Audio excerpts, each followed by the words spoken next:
Hey everyone, this is Justin from LitTube, and this is my reaction video for the Democratic presidential primary debate, night 2.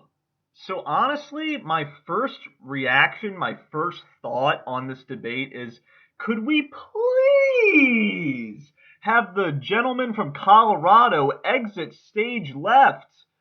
John Hickenlooper, Michael Bennett. These guys, like, they have the personality of paint drying on the wall. Please, let's get them out of the running. They're both polling between 0 and 1% anyway. I mean, these guys, they don't bring any real policy substance to the table. They're just both centrist guys from Colorado that don't really have any bold ideas. Get them the hell out. That's my first thought. And while we're on the subject of candidates that need to exit the running at this point, look no further than Eric Swalwell, who was on the far right-hand side of the debate stage tonight. I think he's quite comparable to two candidates we saw last night, which would be Tim Ryan and John Delaney. Three congressmen that are centrists that offer really no ideas to speak of. So how does he try to differentiate himself tonight? Eric Swalwell, he's talking about changing diapers on the debate stage. I mean, what the hell? Really? You're going to compare cleaning up the country to changing your kid's diaper? Get this guy off the debate stage, too. We don't need him anymore. Again, he's polling between 0 and 1%. Get him out. But I'd like to touch on the candidate that was on the far left-hand side of the debate stage tonight, which would be author Marianne Williamson. Now, I got to tell you, I honestly could not picture a universe in which Marianne Williamson is the president. I just can't envision her being the president of the United States for some reason. Maybe it's just how wacky her personality comes off. But I will say she added some much needed comic relief to this debate. I especially thought her closing statement was quite hilarious when she was all like, the President of the United States is trying to divide this country with politics of fear, but I'm going to overcome those politics with politics of love. But now that I've covered Marianne Williams' wackiness and the candidates that I believe need to just drop out after tonight's debate, I think it's time to take a little more of a serious tone and look at one of the more interesting exchanges that happened during this debate. Because Kamala Harris brought up Joe Biden's record on busing segregation, and also the fact that Joe Biden was recently praising some former congresspeople that were just hardline segregationists. And she brings up an interesting point, because here's the thing about Joe Biden. You know, we all remember him in recent history as being Barack Obama's vice president, and that's what he's known for now. But Joe Biden actually has a long history in politics. And if you go back, you can dig up quite a bit of dirt on his past, not just with the segregation and things of that nature, but there are literally videos floating around out there of him trying to ban raves, talking about straight up how he will prostitute himself to big donors. I mean, there's a lot of crazy shit out there on Joe Biden, and all you really have to do is just do a couple searches on YouTube or watch a shitload of C-SPAN and just go back and dig at old videos. But there's a lot of negative film on Joe Biden. Things coming out of his mouth that just aren't good. And I think for Joe Biden, you know, he is the front runner coming into this debate, but he's got nowhere to go but down, in my opinion, because he just has to be on the defensive at this point. You know, all he has to stand on is his legacy as the vice president to Barack Obama, but there are a lot of things you can dig at him for, and I thought it was really interesting that Kamala Harris went after him tonight. And I would like to see more candidates go after the frontrunner, Joe Biden, and equalize this playing field in terms of the polling numbers. So kudos to Kamala for going after the frontrunner.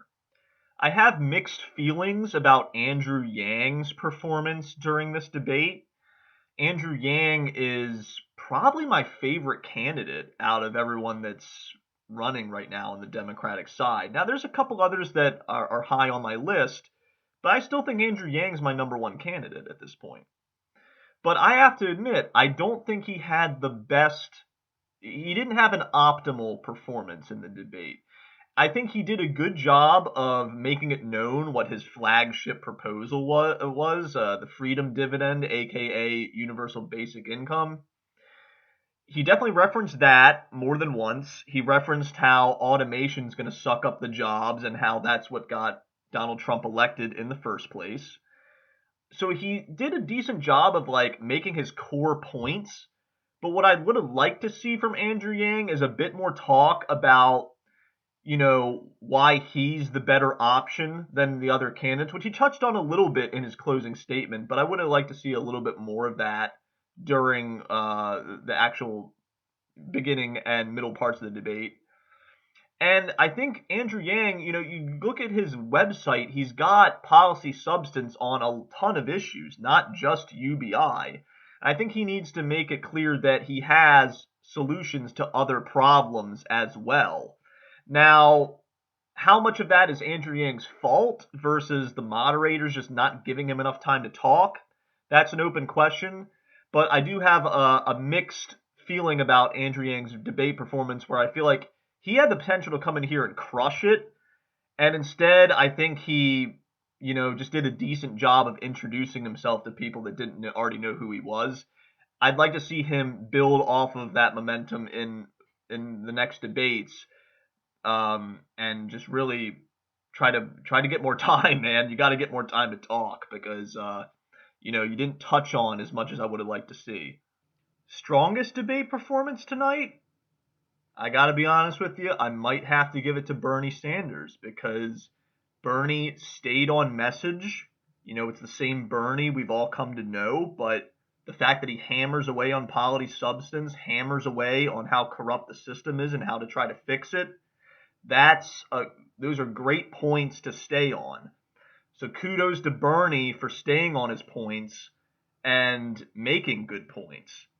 I think probably the most interesting exchange on a particular issue was healthcare because there's clearly quite a divide over what to do on healthcare.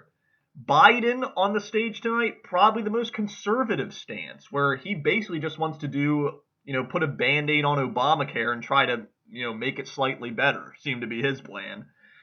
Whereas you have other candidates, I believe Pete Buttigieg falls in this camp where, let's do the public option and then hopefully over time, a lot of people are choosing the public option. Maybe it just, naturally develops into Medicare for all. But I think to start, let's give them a private insurance option. That's where there's a few candidates falling now, is like this half measure, this incrementalism of let's do the public option. And in my opinion, the problem with going that route is that number one, private insurance is bullshit. I mean, let's just be real here. Yes, there are people in this country that like their insurance, but usually in most cases they like it because they like the doctors they're able to see. They like and they like the fact that, a lot of these are like state government employees or something where they have like these, or federal government employees who have these great healthcare plans that are like basically subsidized heavily by their employer. Where the reality is a lot of people that even with full-time jobs in the private sector have, healthcare plans, health insurance plans that aren't as good, like in terms of coverage, and the employers aren't covering as much towards the monthly deductible, or the monthly premium, I should say. So I think these candidates are a little out of touch, like candidates like Pete Buttigieg, Kirsten Gillibrand. I think they're a little out of touch with the fact that private insurance is just not good, especially you got to think about if you were paying the full 100% premium and you wasn't getting partially covered by your employer or the government. Yeah, those plans are a freaking ripoff when you look at it in that context. So candidates like Bernie that push for a full Medicare for all realize all the waste that's coming out of, having to rely on these private insurers for our health care coverage.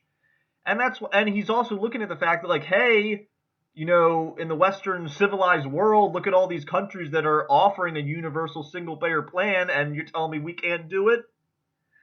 So, yeah, that was one of the more interesting issues, because you see a clear divide. There's, on the more conservative side, Biden. More in the middle ground, these guys like Hickenlooper, uh, Kirsten Gillibrand, Pete Buttigieg.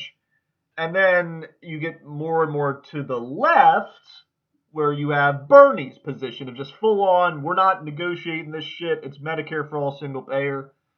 One more point on healthcare, as far as the public options concerned, I think another drawback to going that route is you have to understand that as a president, or, you know, whether you're in the Congress pushing legislation, you have to understand that you're going to run into resistance either way. I mean, think about it this way. Barack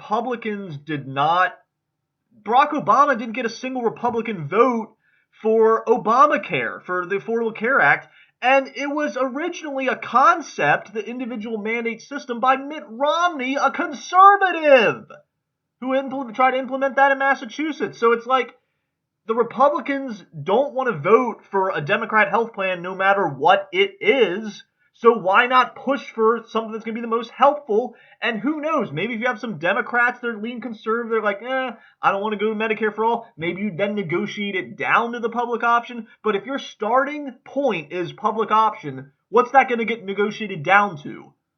A lame duck Obamacare fix. So you got to think about this stuff.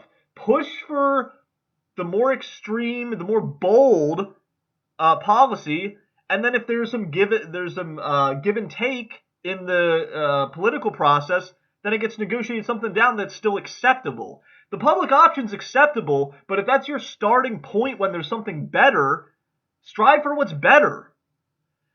So that's my take on that. But again, you saw a diverse opinions on healthcare tonight in the debate.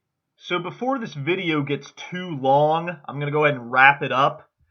I'm going to end this by telling you weakest performers in this debate. It's got to be John Hickenlooper, Michael Bennet, Eric Swalwell. All three need to drop out. I've already told you that earlier. But I think those guys had terrible debate performances tonight. And I think in terms of best performances, I'm going to give that to Bernie Sanders and Kamala Harris. I think they both came off really strong. Had a good amount of time to talk, obviously, since they're polling higher than some of the people on the ends of the debate stage. So those are my losers and winners of tonight's debate. And I just want to thank you all for taking the time to watch this video. Make sure to hit that subscribe button down there so you can keep up with LitTube in terms of our political coverage. We also cover sports, and all film reviews, all different other types of content. So make sure to like and subscribe, and we'll see you as these debates roll on.